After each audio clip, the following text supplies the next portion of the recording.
Salam dan bahagia Ibu dan Bapak Guru. Apakah Ibu dan Bapak pernah mempertanyakan sejauh mana progres peserta didik dalam menguasai kompetensi yang ditargetkan? Bagaimana guru bisa memonitor perkembangan peserta didik? Sebelum menjawab pertanyaan tersebut, kita harus memahami terlebih dahulu sebenarnya apa yang dimaksud dengan kriteria ketercapaian tujuan pembelajaran. Kriteria ketercapaian tujuan pembelajaran adalah serangkaian kriteria atau indikator yang menunjukkan sejauh mana peserta didik sudah mencapai kompetensi pada tujuan pembelajaran. Kriteria ketercapaian tujuan pembelajaran berfungsi untuk merefleksikan proses pembelajaran dan menganalisis tingkat penguasaan kompetensi peserta didik. Hal ini membantu pendidik dalam memperbaiki proses pembelajaran dan memberikan tindak lanjut yang sesuai kepada peserta didik. Lalu apa perbedaan antara kriteria ketercapaian tujuan pembelajaran dengan KKM? KKM atau kriteria ketuntasan minimal hanya berupa indikator berbentuk angka. Tidak ada penjelasan atau deskripsi mengenai perbedaan angka indikator tersebut.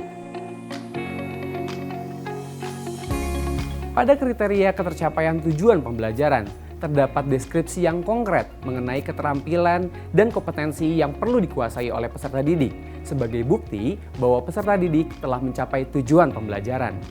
Kriteria ketercapaian tujuan pembelajaran juga menjadi salah satu pertimbangan dalam memilih atau menyusun instrumen asesmen. Sehingga asesmen yang dipilih benar-benar sesuai dengan tujuan dan kriteria ketercapaian tujuan pembelajaran. Dalam menentukan kriteria ketercapaian tujuan pembelajaran, guru tidak disarankan untuk hanya menggunakan angka mutlak seperti 75, 80, dan 90. Praktik yang paling disarankan adalah menggunakan deskripsi. Namun jika diperlukan, maka guru diperkenankan untuk menggunakan rentang nilai, misalnya 70-80, 81-90, dan sebagainya, dengan tetap memberikan deskripsi atau keterangan mengenai tiap-tiap interval tersebut. Contohnya ada pada rubrik ini. Ada deskripsi yang jelas untuk tiap interval yang ditentukan.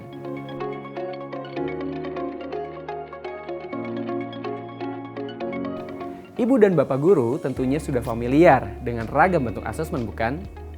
Ada asesmen yang dilakukan di awal pembelajaran, di tengah proses pembelajaran, dan asesmen yang dilakukan di akhir proses pembelajaran.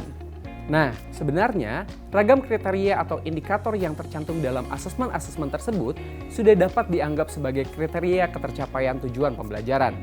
Saat Ibu dan Bapak merancang tabel checklist, lembar amatan, rubrik, lembar refleksi, lembar penilaian kelompok atau peer rating, jurnal, catatan portofolio, dan sebagainya, maka guru juga telah menentukan kriteria atau indikator untuk mengukur pencapaian peserta didik. Contohnya pada rubrik berikut ini. Dari rubrik tersebut terlihat ada dua indikator untuk mengukur pencapaian peserta didik dalam keterampilan mengukur tinggi badan, yaitu kemampuan melakukan pengukuran dan kualitas hasil pengukuran yang dilakukan.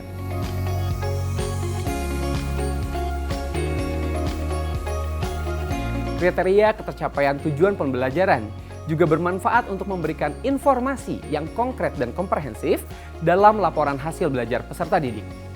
Deskripsi tentang perkembangan peserta didik menjadi lebih terukur dan personal, sesuai dengan kemampuan mereka. Jika ada peserta didik yang mencapai nilai yang sama dengan peserta didik lain, penjelasan dalam laporan hasil belajarnya bisa jadi berbeda. Penjelasannya benar-benar disesuaikan dengan kebutuhan, kemampuan, progres, dan area perkembangan peserta didik. Sedangkan KKM cenderung menyamaratakan kemampuan peserta didik hanya karena memiliki nilai yang sama. Bagaimana Ibu dan Bapak Guru? Apakah sudah mendapatkan gambaran lebih jelas tentang kriteria ketercapaian tujuan pembelajaran? Agar semakin paham tentang kriteria ketercapaian, Ibu dan Bapak dapat menonton video-video lainnya dalam topik ini. Selamat mencoba, belajar, dan terus bereksplorasi.